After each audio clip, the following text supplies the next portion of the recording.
우리 같이 말씀 읽자. 푸른 바르고 꽃은 떨어지나 주의 말씀은 영원합니다. 오늘도 말씀을 나누고 전하는 권서인으로 살아가는 모든 분들을 사랑하고 축복합니다. 오늘부터 로마서를 읽기 시작하는데요. 영차 힘을 내서 함께 복음의 진수 로마서 현장으로 들어가 봅시다. 우리가 함께 살펴볼 내용은 1. 로마서 맥잡기 2. 복음은 성경에 미리 약속해 두신 것 3. 차별이 없으신 모두의 하나님입니다. 먼저 첫 번째 로마서 맥잡기입니다. 로마서는 바울이 아직 한 번도 만난 적이 없는 로마 교회 성도들에게 보낸 편지지요. 종교개혁자 마틴 루터는 로마서를 복음의 가장 완벽한 개요라고 말했을 정도로 로마서 안에는 기독교의 핵심 교리들, 복음과 진리가 압축되어 있다고 할 수 있는데요. 아브라함까지 거슬러 올라가서 율법이 아닌 믿음을 통해 이루는 의를 설명하고 아담과 예수님을 통해 죄와 구원을 연결해내는 복음 증명을 만날 수 있는 책입니다. 바울이 살던 당시 로마 제국의 수도이자 군사적, 경제적, 사회, 문화적으로 세계의 중심지였던 로마에는 상당수의 유대인들이 터를 잡고 살고 있었고 바울이 전도하기 전에 이미 로마 교회가 세워져 있었습니다. 우리는 사도행전을 다 읽은 후에 로마서를 읽으려고 하기 때문에 바울의 선교 여행이 다 끝난 후라고 느낄 수 있지만 그렇지 않죠. 바울은 지금 3차 선교 여행 중에 이곳 고린도에 머무르면서 로마서를 쓰고 있습니다. 로마서가 기록되는 지금 상황에 대해 잠시 확인하면 첫 번째, 3차 전도 여행이 거의 끝나가는 상황, 고린도 교회에서 로마서를 쓰고 있고 두 번째, 이방 교회에서 모은 헌금을 전달하기 위해 예루살렘 교회로 갈 계획이었으며 세 번째, 헌금을 전달한 후에 로마로 갈 계획을 세우고 있는 중인 거죠. 바울은 시리아 안티오키아 교회가 바울의 이방 선교 거점지 역할을 했던 것처럼 이번에는 로마 교회가 로마와 스페인 선교의 거점 교회 역할을 해주기를 바랬습니다. 당시 유대교에서 개종한 유대인들과 헬라 문화에 익숙하던 이방인들로 구성된 로마 교회는 두 가지 큰 어려움이 있었습니다. 하나는 유대인 하면 율법, 할례가 공식처럼 따라오지 않습니까? 구원받는 데 있어서 율법과 할례냐 아니면 믿음이냐 여기에서도 여전히 큰 이슈와 분쟁이 요인이었고 둘째는 그리스도인들이 로마로부터 핍박과 탄압을 받고 있었다는 겁니다. 바울의 동력자였던 아킬라와 프리스킬라 부부가 이 탄압을 피해 로마에서 떠나온 사람들이었죠. 이런 배경에서 쓰여진 로마서의 주제, 핵심 단어들은 하나님의 의, 믿음으로 말미암음, 은혜, 십자가, 부활, 자유인데요. 이것은 바울이 자신의 성경 지식 속에서 그냥 정리한 수준이 아니라 많은 공격과 위험 속에서도 하나님께 붙들린 사명자로 살아가면서 믿음의 현장 한가운데에서 얻고 정리한 복음의 압축 그 자체인 거죠. 두 번째, 복음은 성경에 미리 약속해 두신 것입니다. 복음은 예수라는 청년이 어느 날 갑자기 내가 그리스도다 주장하면서 생긴 것이 아니라 하나님께서 구약부터 미리미리 예언하고 약속하신 분임을 환기하고 시작하는데요. 로마서 1장 2절입니다. 이 복음은 하나님이 하나님의 예언자들을 통해 성경에 미리 약속해 주신 것입니다. 아멘. 아담이 범죄한 순간부터 여자의 후손이 뱀의 머리를 밟을 것이라는 원시 복음을 시작으로 많은 선지자들이 예수 그리스도에 대해 계속 예언했고 하나님이 성경에 약속하신 복음이라는 것 우리는 구약을 통해 계속 확인해 왔습니다. 지금 고린도에 머물고 있는 바울은 훗날 로마에 가서 이 복음을 전하기 원한다고 했는데요. 유대인이나 헬라인이나 모두가 다 죄인일 수밖에 없지만 이 복음 안에 구원하시는 하나님의 능력이 있다는 겁니다. 로마서 1장 16절입니다. 나는 복음을 부끄러워하지 않거든요. 복음은 모든 믿는 사람을 구원에 이르게 하는 하나님의 능력이기 때문입니다. 먼저 유대아 사람에게도 또 그리스 사람에게도 그러합니다. 아멘.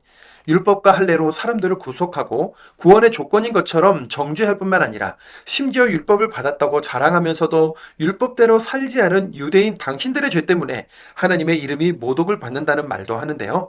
로마서 2장 23절 24절입니다. 율법을 자랑하는 그대가 율법을 어겨서 하나님을 욕되게 하고 있습니다. 하나님의 이름이 너희 때문에 다른 민족들 가운데서 모독을 받는다 하고 성경에 적혀 있는 대로입니다. 아멘. 이건 하고 저건 하지 말라는 율법을 다 지킬 수 없는 우리 아닌가.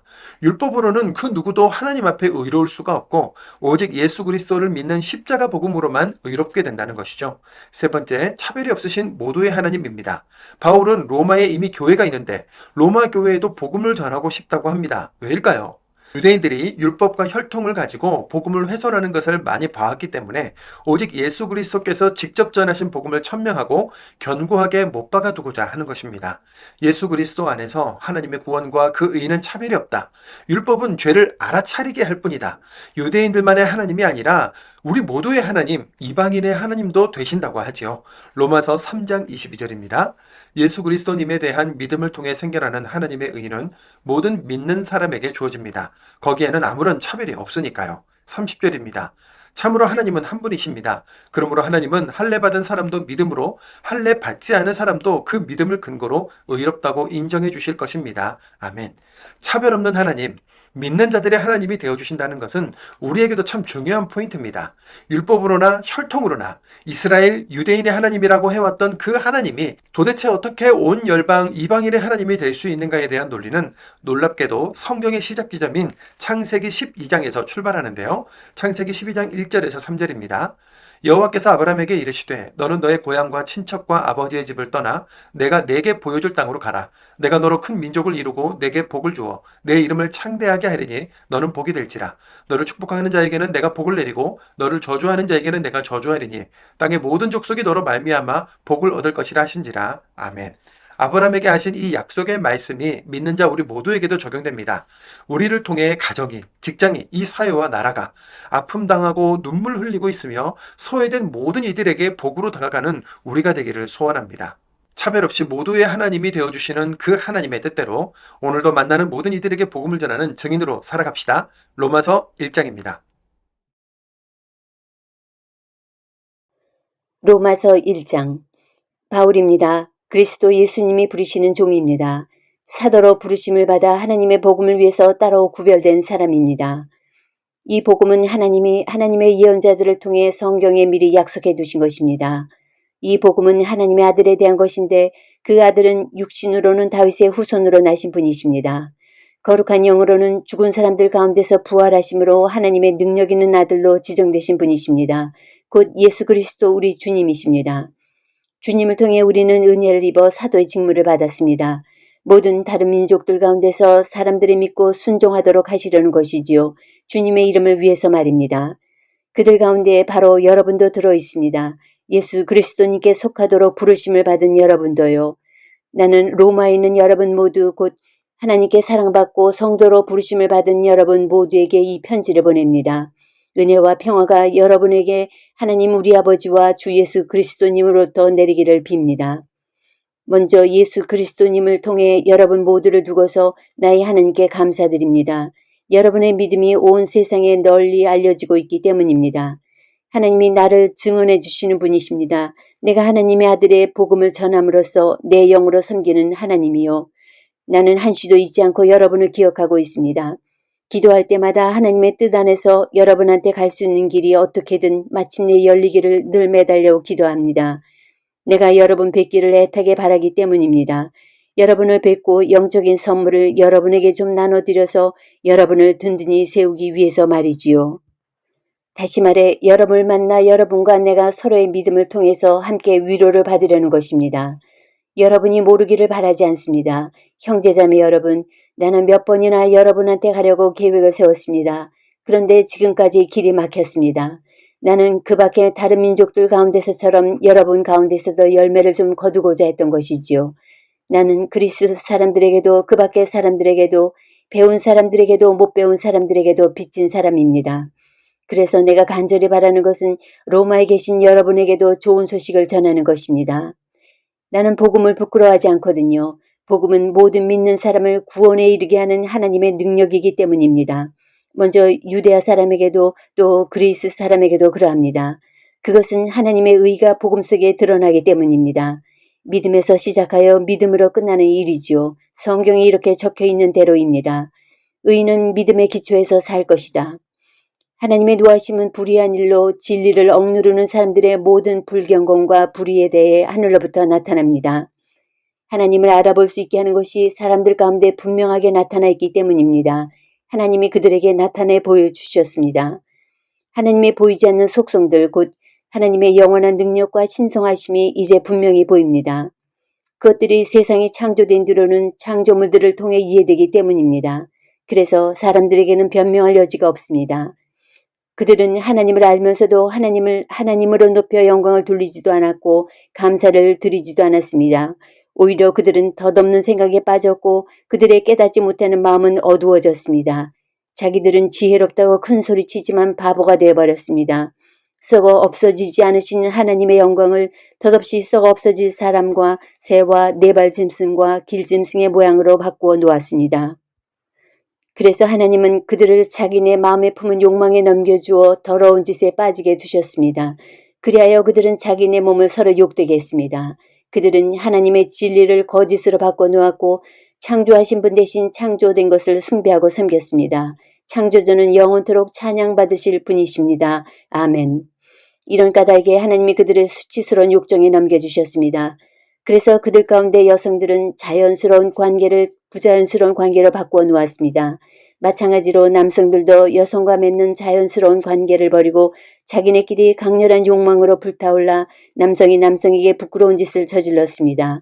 그래서 빗나간 행동에 대해 치러야 할 대가를 자기네 안에 받았습니다. 그들은 하나님을 인정하는 것을 가치 있게 생각하지 않았습니다. 그런 까닭에 하나님은 그들을 무가치한 정신상태에 넘겨주신 것이지요. 그리하여 그들이 부적절한 짓을 저지르게 두셨습니다. 그들은 온갖 불의, 악함, 지나친 욕심, 못된 마음으로 가득 차 있습니다. 또 시샘, 살인, 다툼, 속임, 적의로 꽉 차 있습니다.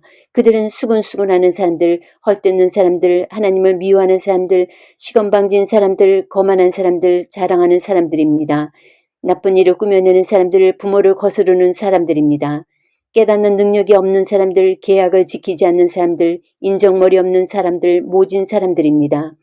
이런 짓들을 저지르는 사람은 죽어 마땅하다고 하신 하나님의 규정을 그들이 압니다.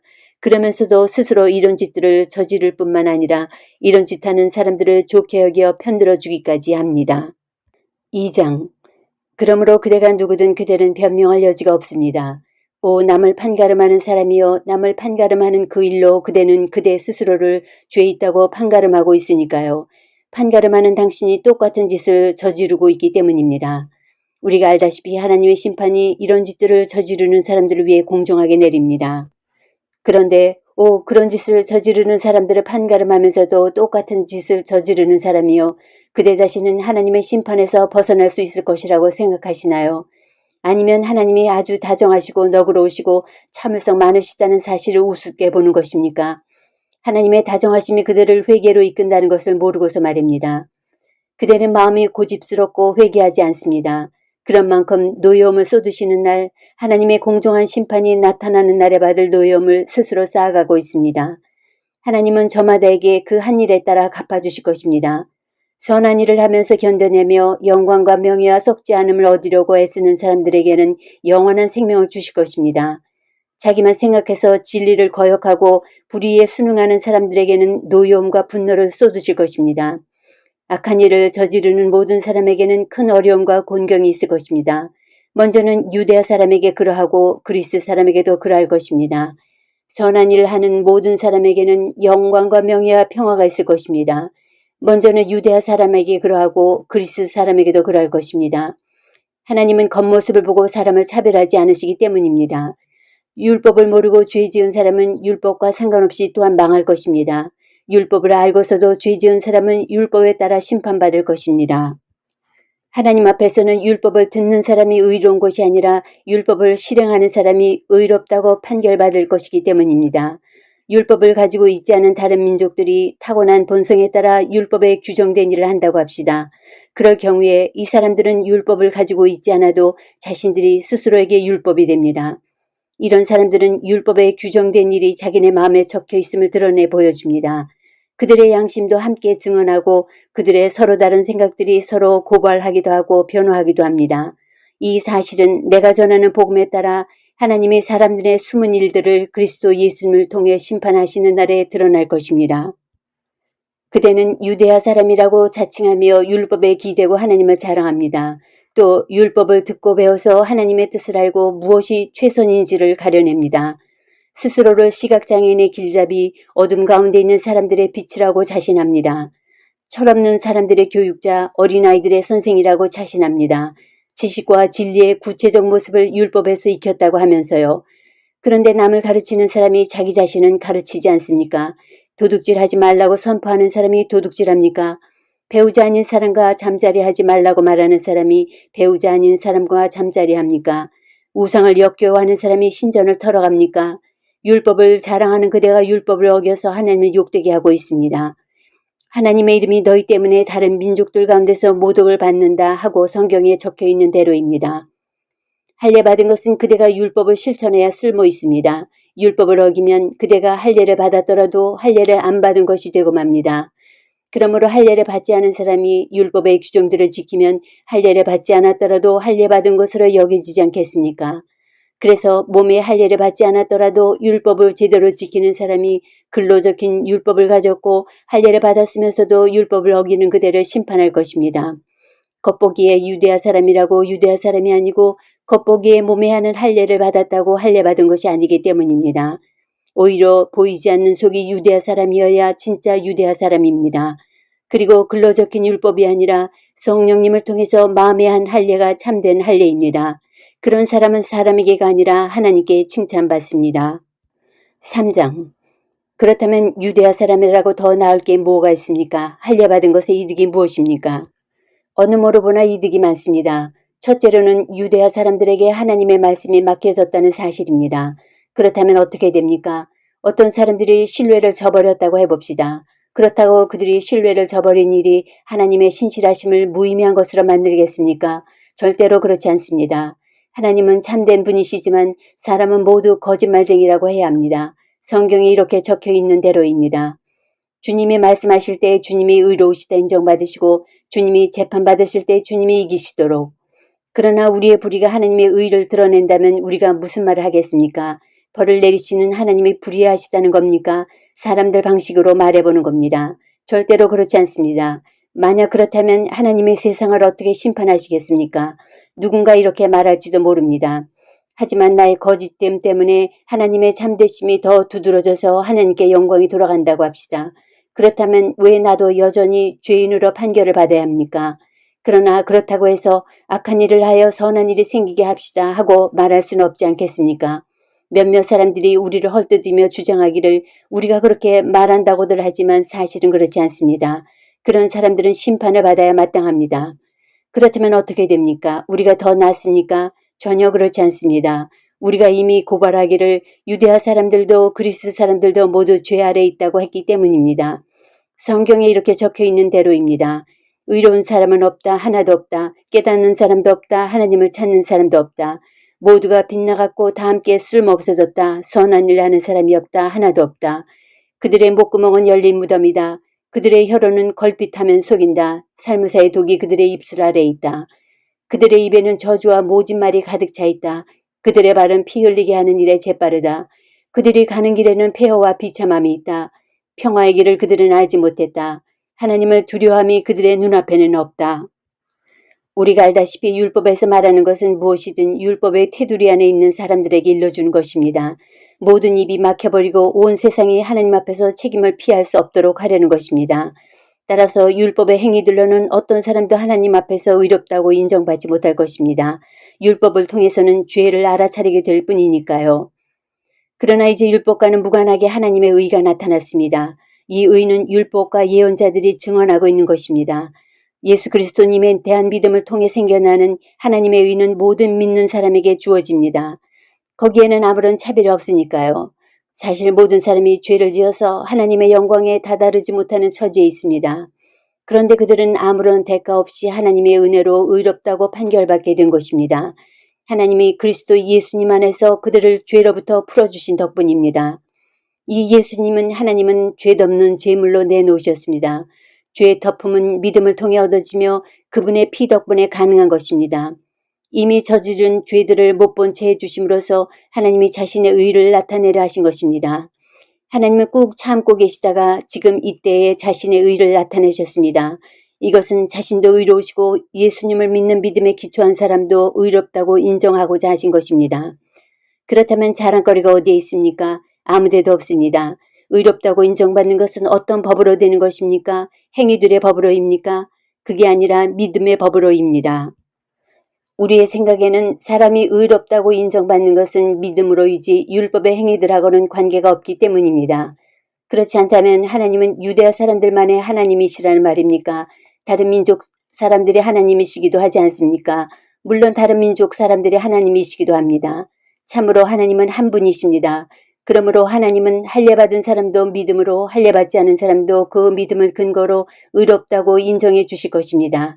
그렇다면 우리가 율법을 폐지해버리는 것입니까? 그 믿음을 통해서요? 절대로 그렇지 않습니다. 오히려 율법을 튼튼하게 세웁니다.